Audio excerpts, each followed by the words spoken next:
Assalamualaikum warahmatullahi wabarakatuh. Waalaikumsalam warahmatullahi Waalaikumsalam wabarakatuh. warahmatullahi wabarakatuh. Iya, alhamdulillah ya. Nahmaduhu wa nasta'in wa nastaghfiruh min sururi anfusina min sayyiati amalina. Kita bermohon selalu kepada Allah Subhanahu wa taala ya yang menciptakan kita semuanya dan memberi tentu rezeki yang halal yang berkah ya, kesehatan terutama.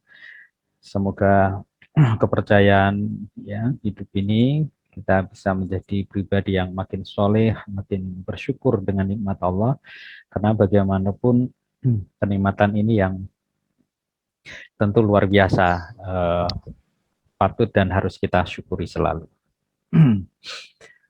Oke, di pertemuan sebelumnya saya nampaknya sudah memberikan uraian ya lewat video YouTube. Saya lihat di sini tentang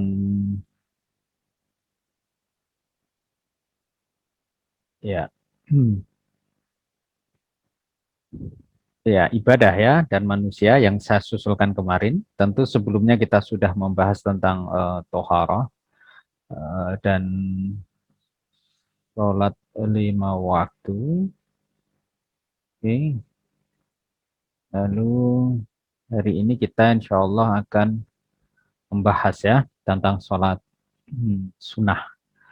Ini kita pertemuan yang keberapa, Mas Farhan? Ini yang ke-6 berarti, Pak. 6 ya. Sama yang ibadah kemarin di YouTube sudah ya, 6 ya.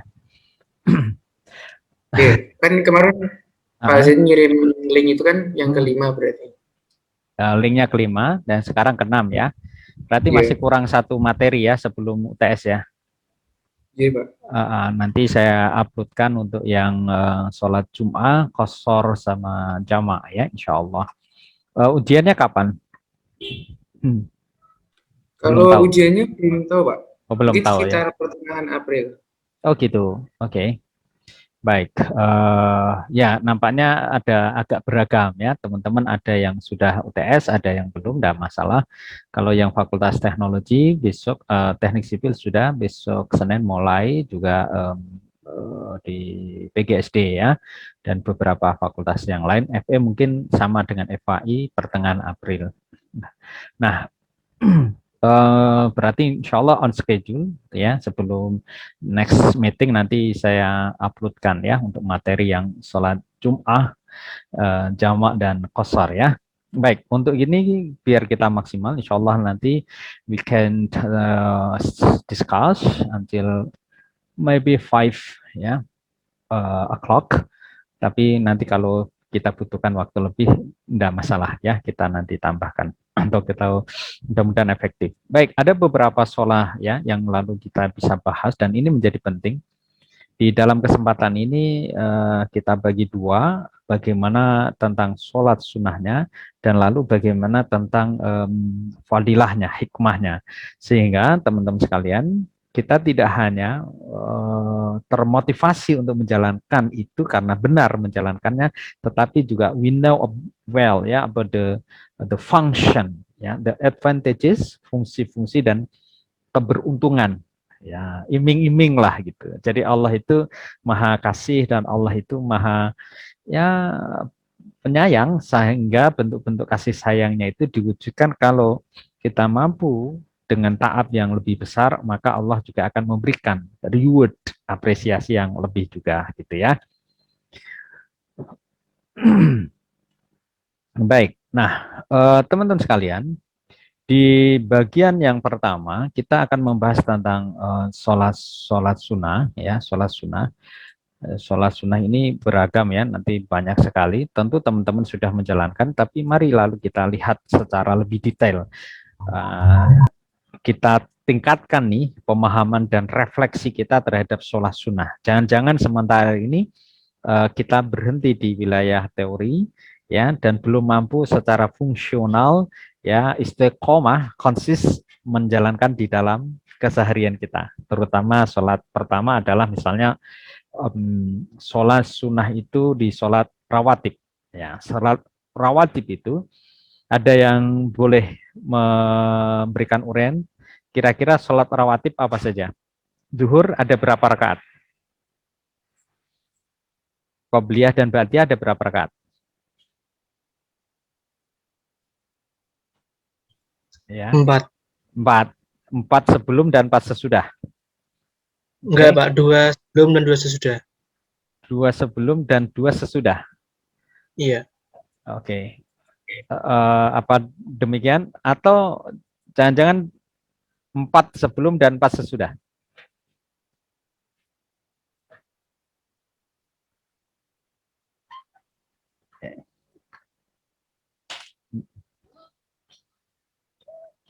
Ya, 4 sebelum dan 4 sesudah. 2 rakaat sebelum zuhur itu yang mu'akad dan 2 rakaat yang ghair mu'akad. Nah, nanti setelah zuhur itu lagi ada 2 rakaat yang mu'akad dan 2 rakaat lagi yang ghair mu'akad ya. Ada yang sangat ditekankan 2 sebelum zuhur dan 2 setelahnya, tapi yang ada yang ghair mu'akad ya.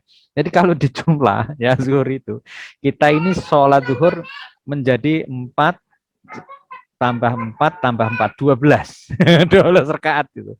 Ya sehat sekali itu pasti ya. Makanya nanti ada fadilah, salah satu fadilah dari sholat sunnah qobliyah dan ba'diyah zuhur itu adalah menjaga diri kita dari api neraka. Kenapa begitu? Karena di siang bolong kita ini yang begitu maaf ya panas kadang dan letih lah salah itu tetap menjalankan yang sunnah. Oke. Oke, mari lalu kita lihat. Asar berapa rakaat tuh rawatib? Mbak Salma, Mbak Zidania, Mbak Yauma, Mbak Nirma, Mbak Yunita. 5 dulu ini yang ya Mas Farhan temennya kemana nih? Lagi nyantai-nyantai kayaknya ya sambil makan ya snack sore hari ya. Mbak Nesha, ya, Mbak Agatha. Oke. 7 awal dulu. 7 awal dulu. Kita lihat 4 rakaat sebelum asar. Tadi sama, yang 2 rakaat, 2 rakaat. Karena prinsip sholat sunnah itu 2 rakaat. Kecuali witir, ganjil. Namanya juga witir. 1 rakaat sama 2 rakaat, 3. Boleh 3 langsung, boleh 1 2 rakaat salam dan sekali lalu salam. Itu di witir ya, karena nanti Ramadan kita juga menjalankan witir ya. Dan nanti kita bahas juga waktunya witir. Oke, the next adalah maghrib. Maghrib rawatibnya ada berapa? Qobliyah, ba'diyah ada enggak? Mas Reza, Mas Ahmadun, Mas Andrian Putra.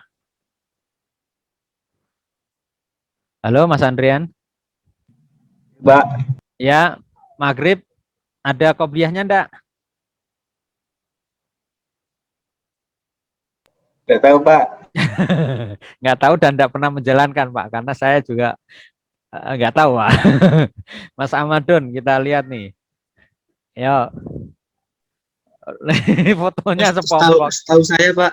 Setahu saya itu kalau yang qobliyah itu yang maghrib itu nggak dianjurin, Pak. Kalau maghrib itu yang dianjurin itu ba'diyahnya. Ba'diyah. Nggak dianjurin ada atau enggak? Enggak ada berarti. Ada tapi tidak dianjurkan. Nah, itu namanya apa kalau nggak dianjurkan? Mau itu sholat sunnah? Nggak tahu, Pak. Itu saya dulu waktu iya, sama ini. Sama gambarnya jenengan ini. Pikirannya dipaku sepompok. Udule jenengan kita Mas. Enggak, udule sepompok ya. Terima kasih sudah menghibur. Ya, this is the picture ya. My son is very love it. Sepompok. Oke. Nah, kita lihat lagi sekali lagi ya. Saya ingin dengar dari Mbak Agatha. Maghrib ada nggak Mbak Agatha? Kurang tahu, Pak. Kurang tahu sehingga nggak jalan. Ya, qoblal maghrib ya, qobliyah maghrib itu khilafiyah. Jadi khilafiyah mah mau menjalankan boleh, enggak juga enggak apa-apa gitu. Jadi bukan dilarang dan tidak di. Lalu kalau begitu misalnya Mbak Agatha atau kemudian Mas Reza masuk masjid, ya sholli sunat tahiyyal masjid ya, wal hajah lillahi ta'ala. Itu kalau mengikuti mazhab bahwa qobliyah maghrib tidak ada ngikutin itu. Tapi kalau kemudian misalnya ya Mbak Rizka ya sama Mas Ahmadun bahwa qobliyah maghrib ada, ya sudah kita bisa sholat qobliyah maghrib dan that's no worries, tidak masalah karena kita mengikuti itu. Nah, di wilayah khilafiyah dan worry, nggak usah perlu khawatir.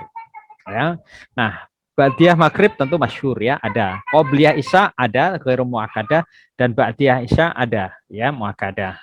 Nah, sekarang kalau yang muakkadah kita lihat yang subuh sekarang. Subuh kira-kira muakkadah atau enggak, teman-teman sekalian?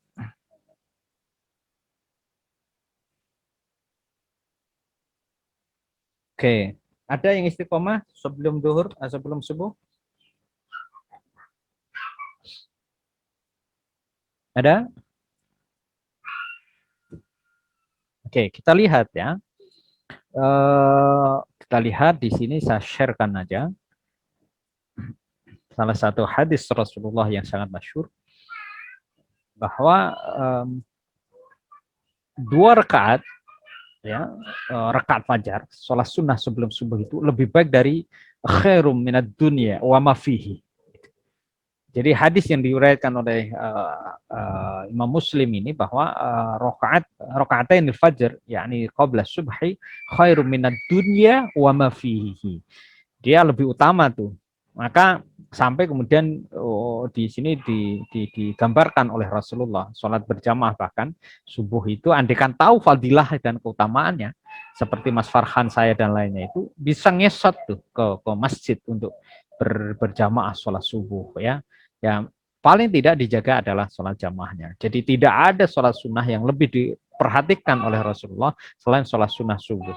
Nah, ini kaitannya apa, teman-teman sekalian? Kalau jenengan ada di wilayah ekonomi, maka performa kinerja itu ya, biasanya orang-orang pribadi yang terbiasa dengan sholat subuh tepat disiplin, biasanya dia kinerjanya bagus. Ya, lihat misalnya wajah dari Mas Farhan. Ya, oke. Saya tanya nih, Mas Farhan, this is not about the lamp atau the light ya. Ini bukan persoalan cahaya lampu, tetapi ini pasti ahli wudhu. Wah, seperti Mas Farhan ini ahli wudhu, karena wajahnya itu nyenengke, gitu, ya menengke. Apalagi kalau kemudian dibalut dengan sholat subuh berjamaah itu insya Allah. Ya, kalau saya punya perusahaan, nggak usah perlu saya interview. Lalu apa? Ya saya lihat sebelum subuh saya ke rumahnya begitu, kalau saya serius lihat masih tidur atau jamaah subuh itu akan kelihatan. Dan pribadi yang biasa jamaah subuh apalagi dengan menjaga qobliyahnya, insya Allah pasti dia masuk dalam rate yang lebih tinggi. Kalau saya kadang membuat satu bentuk kategorisasi, level yang pertama itu muslim yang excellent. Muslim yang excellent itu apa? Dia tidak bangun di waktu subuh, tetapi dia bangun di saat kapan? Dia saat sebelum subuh dia sudah qiyamul lail. Wa minal laili fatahajjad bihi nafilah. Asa yab'atsaka rabbuka maqaman mahmuda. Jadi pasti Allah akan mengangkat derajat dan itu muslim, the excellent muslim. Lalu yang kedua itu adalah yang jamaah subuh. Jamaah subuh dia. Baru yang kemudian dia sholat subuh, tapi agak akhir-akhir. Nah itu biasanya teman-temannya Mas Farhan tuh 5:30, mendekati jam 6 gitu. Temannya Mas Farhan kan banyak. Ya, saya nggak usah nyebutin ya kan. Lalu yang kemudian the last person as a Muslim tapi bukan fasik, dia sholat subuh tapi ketika matahari pun sudah terbit. Apa itu termasuk masih bukan mengikuti madhab yang mana? Bahwa siapapun yang tertidur maka dia tidak dianggap melalaikan sholat. Itu yang tidak kebiasaan ya. Kalau biasa sholat subuh jam 6:30 itu namanya ya namakan sendirilah, saya nggak tega ya menamakan. Tapi kalau mau ya we can get ya the highest level as a good or excellent person, maka qiyamul lail jawabannya. Begitu kita qiyamul lail nanti kita lihat fadilahnya. Termasuk janji Allah adalah ayyab'asaka rabbuka maqaman mahmuda. Pasti Allah akan mengangkat derajat teman-teman ekonomi menjadi seorang ekonom yang handal ya, seorang profesional konsultan in academic, ya. For example, or you are as entrepreneur, seorang businessman, bisnis yang luar biasa, ya, very young, but you have ya many network and good record ya in bisnis begitu. Jadi kita mestinya different. Dan saya seringkali kemudian memotivasi teman-teman karena saya pernah juga mengajar, bukan pernah tapi sekarang juga masih ya, cuma lagi tidak aja di Fakultas Ekonomi yang lain, universitas lumayan itu beda gitu. Bedanya apa? Karena teman-teman yang di Fakultas Ekonomi Unisula itu memiliki kompetensi Qur'annya, tutorialnya dijaga, ya, lalu ibadahnya dijaga, pemahaman keagamaannya juga dijaga, gitu. Sehingga you have a new idea or you have like is that spirituality, memiliki daya spiritualitas yang berbeda dengan teman-teman di Fakultas Ekonomi, maaf yang saya katakan di universitas ya, di luar universitas Islam begitu. Dan ini kebanggaan, bukan kesombongan.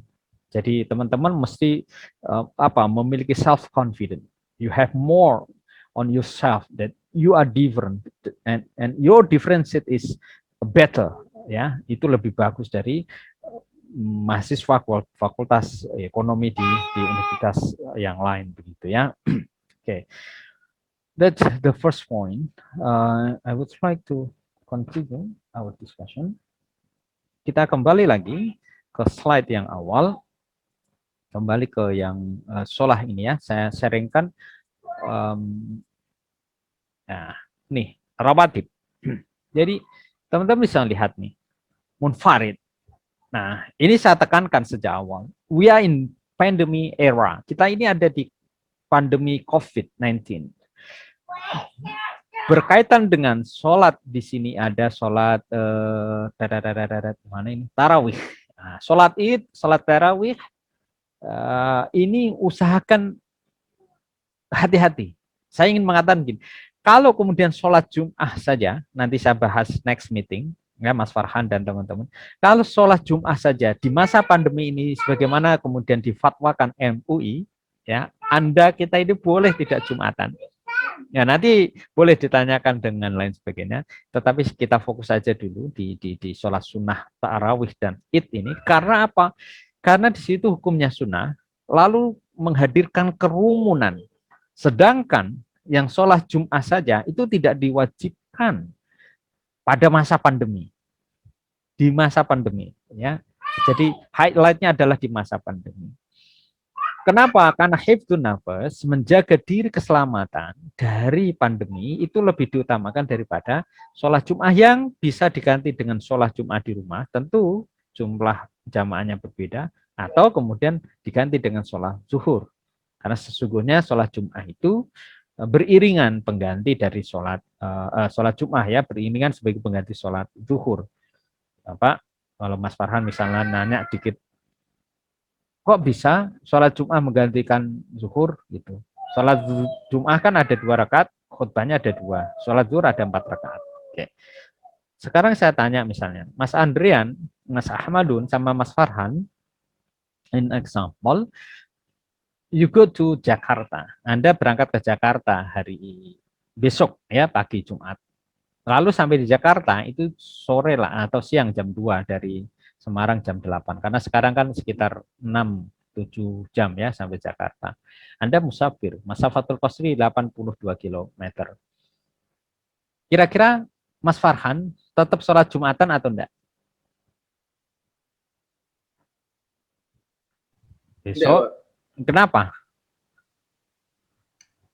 Tadi gimana Pak? Berangkatnya apa? Hari apa? Ya oke, berangkatnya besok kan Jumat tuh. Ya, sama Mas Andrian, sama Mas Ahmadun tuh. Jenengan diantar mau ke Jakarta, mau lamaran nih sama Mbak Aisyah.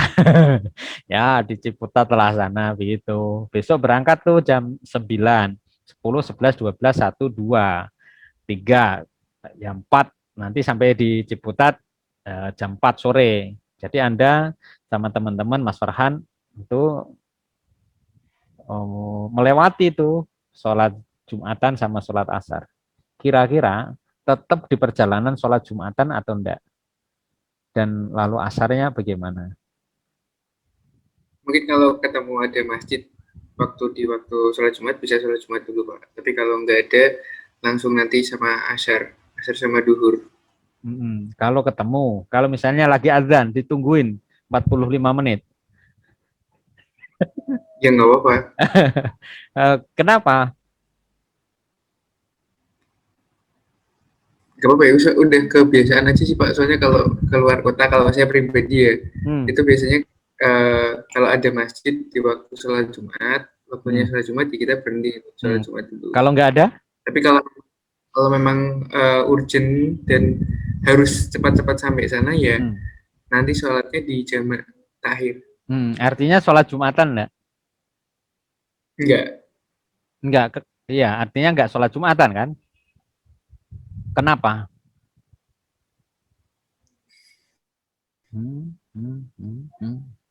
Ya, karena sedang perjalanan dan itu musafir.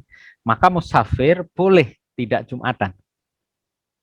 Dan boleh juga bahkan tadi di jamak dan di qashar tanpa harus mencari masjid.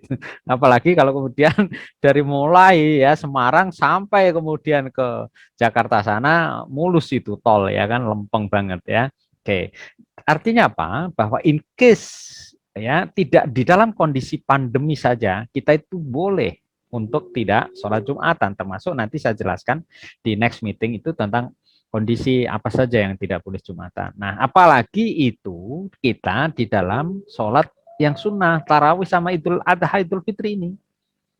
Terus gimana Pak sebaiknya? Kalau yakin tidak nyaman dan tidak aman, tidak usah sholat tarawih di masjid. Lalu sholat tarawih aja di rumah. Sholat id, ya walaupun setahun sekali, kalau memang tidak memungkinkan, jangan paksakan. Gitu. Kecuali memang secara protokol kesehatan ya we can look ya at the situations, masjidnya itu satu menjalankan protokol kesehatan atau enggak. Di situ lalu ada disediakan hand sanitizer atau kemudian pengukur suhu, lalu social distancing melalui apa distancing on soft solahnya gitu. Kalau enggak mendingan enggak usah karena itu lebih berbahaya. Apalagi ya di situ diberikan satu penanda oleh para pemilik otoritas, pemerintah dan atau kemudian para medis bahwa zona di situ merah. Maka lebih baik kemudian hati-hati. Nah, di situ kenapa kemudian al-wajib ya walaupun itu sholat kemudian menjaga yang wajib dalam hal ini hifdzun nafas, menjaga keselamatan diri itu apa namanya? Aula ya lebih utama untuk didahulukan dari sholat sunnah. Tapi kita nggak boleh meremehkan yang sunnah. Malah sholat sunnah aja, itu nggak boleh. Tetapi karena yang sunnah tadi bisa digantikan dengan cara kemudian kita tidak harus ke masjid. Gitu. Jadi jawabannya bukan meninggalkan tarawih, bukan meninggalkan sholat id, tetapi sholat tarawih bisa dengan alternatif kita ada di luar. Ini di Zoom saya kok ada tulisannya this meeting will be end in 10 minutes ya. Kalau yang ke premium cuma 40 menit Pak biasanya. Ini premium berarti harus bayar lagi? Ini kan berarti nggak premium Pak, berarti nanti selesai 40 menit, 30 menit, 39. Tapi selama ini kayak premium itu ya udah nanti kalau ini ya apa selesai saya kasihkan linknya baru ya teman-teman ya, enggak apa-apa ya. Kayaknya harus diupdate.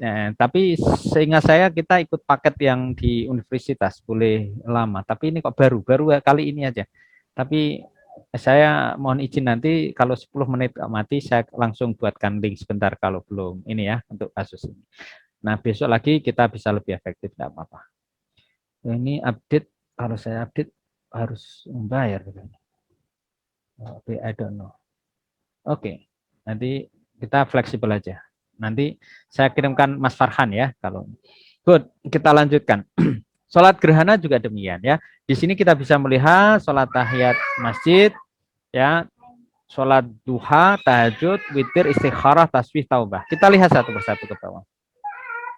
Jadi sholat duha ini 2 rakaat.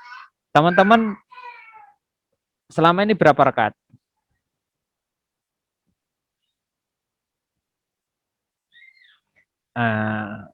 Ini ada yang kemudian ya, ada di bagian sholat duha memang minimal 2 rakaat. Kalau mau yang agak safe 8 rakaat.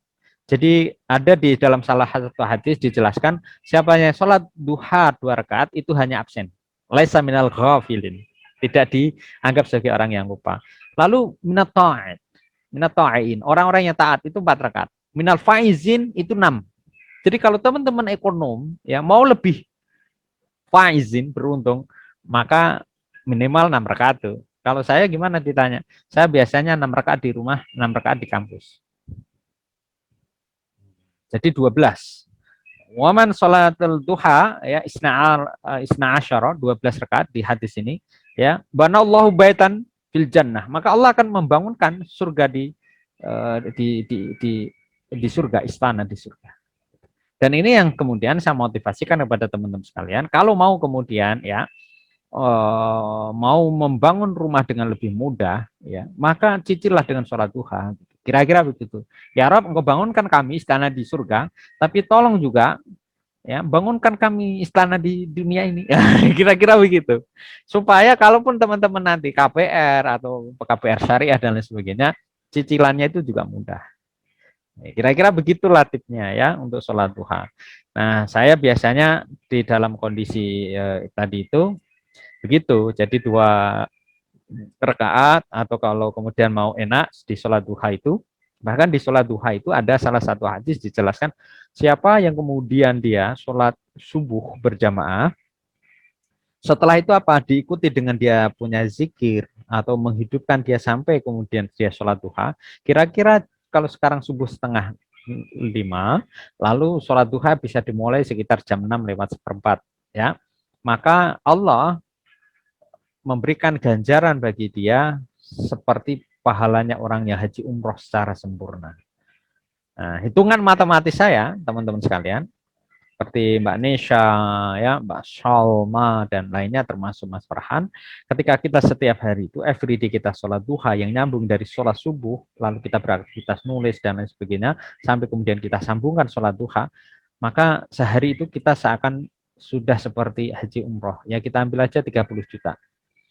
Kalau 30 juta kalikan 1 bulan, maka kita seakan sudah ya seperti haji umroh itu berarti hampir berapa tuh? 1 miliar kan? 1 bulan 1 miliar, keren tuh.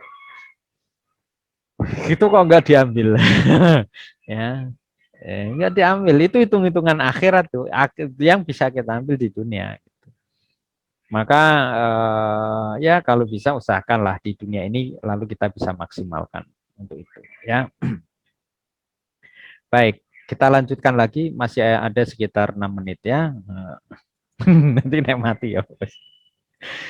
Oke, nah bagaimana dengan di sholat sunnah yang lain? Sholat duha sudah kita ambil sekarang di keutamaan sholat duha tadi ya. Sholat duha tata caranya sudah lah ya. Nah catatannya adalah teman-teman jangan melewati jam 11. Karena jam 11 itu, jam 11.10 lah sampai kemudian zuhur, kira-kira itu titik kulminasi itu malah haram nanti. Dan juga jangan setelah subuh sampai kemudian waktu kisaran tadi jam 6:04, karena itu juga waktu yang haram untuk sholat sunnah. Jadi pada subuh jangan pernah sholat sunnah. Ba'dal asar jangan pernah sholat sunnah. Termasuk jam 11, kisaran 10 itu sampai jam 12 zuhur, jangan sholat duha. Illa fi yaumil jum'ah. Kecuali di Jumat sampai kita berangkatan Jumat. Kenapa? Kan itu waktu yang haram untuk 3 itu. Itu penekanan ya. Lalu sholat tahajud dikerjakan pada waktu malam. Kalau kita kalkulasi secara timing, sholat tahajud itu melalui Departemen Agama, maka kita jam 10 malam itu sudah boleh tahajud. Jadi kalau Mas Farhan malam ini isya, lalu sholat isya lalu tertidur sampai kemudian jam 10, jam 11 malam bangun, maka sudah boleh tahajud. Itu enggak harus nunggu jam 2 malam. Sampai kapan sholat tahajud? Sampai qoblal azan subuh. Jadi lama sekali itu, eman-eman kalau nggak sholat gitu. Nah, jenengan teman-teman bisa ambil waktu sholat tahajud tadi mulai dari jam 10, jam 11-an setelah kita tidur, atau kemudian sebelum kita azan sholat subuh. Insya Allah kalau begitu, kita di bulan Ramadan bisa menjaga sholat tahajud karena kita dibangunkan untuk sahur. habis sahur langsung tahajud, atau sebelum kita sahur usahakan untuk tahajud dulu. Oke. Nah, ini waktu yang utama tadi saya sebutkan jam 19 sampai 22 ini setelah Isya. Lalu sepertiga kedua antara jam 22 sampai jam 1, lalu sepertiga ketiga antara jam 1 sampai waktu subuh. Ya, waktu sampai subuh.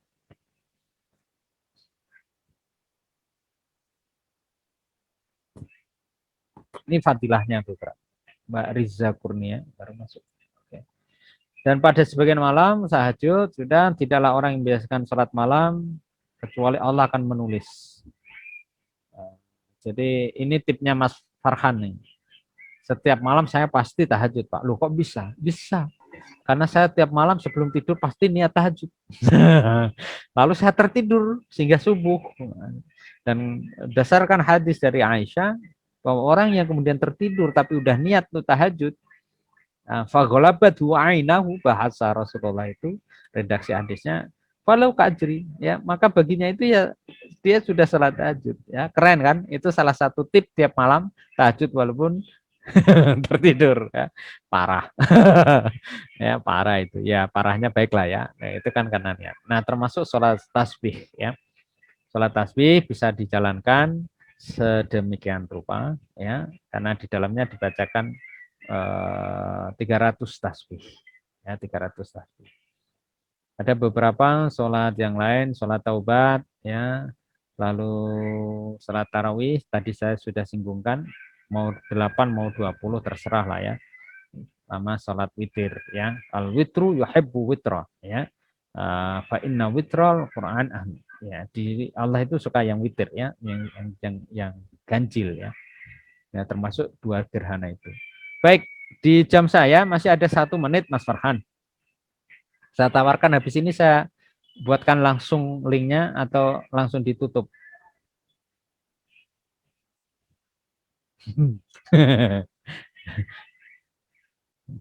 Kalau mau ditutup enggak apa-apa, ini masih ada 1 menit. Ya. Saya eman-eman juga sih sebenarnya itu. Kalau mau tak buatkan lagi enggak apa-apa, ya, nanti ditunggu dulu.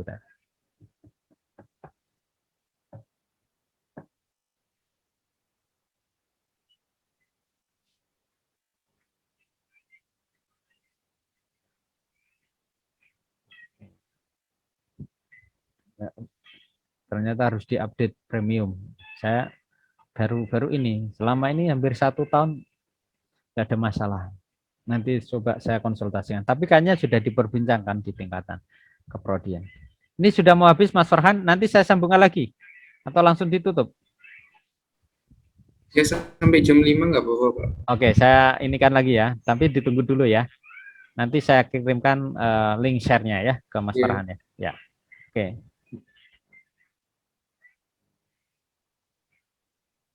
Oke.